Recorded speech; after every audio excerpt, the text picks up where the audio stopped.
حضرت عائشہ رضی اللہ تعالی عنہا نے فرمایا کہ جب رسول کریم صلی اللہ علیہ وسلم بیمار ہوئے اور آپ کی بیماری زیادہ ہو گئی تو آپ نے اپنی دوسری بیویوں سے اس بات کی اجازت لے لی کہ آپ کی تیمارداری میرے ہی گھر کی جائے۔ انہوں نے آپ کو اجازت دے دی۔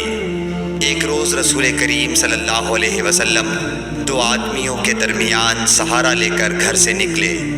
آپ کے پاؤں کمزوری کی وجہ سے زمین پر گھسٹتے جاتے تھے۔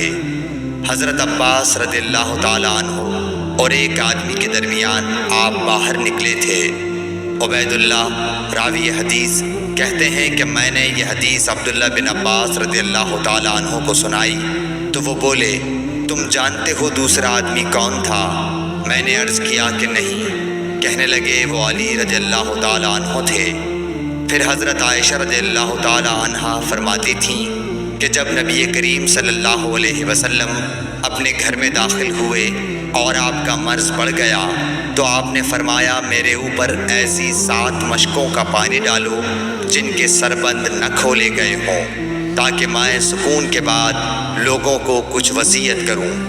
چنانچہ آپ کو حضرت حفصہ رسول اللہ صلی اللہ علیہ وسلم کی دوسری بیوی کے لگن میں جو تانبے کا تھا بٹھا دیا گیا اور ہم نے آپ پر ان مشکوں سے پانی بہانا شروع کیا۔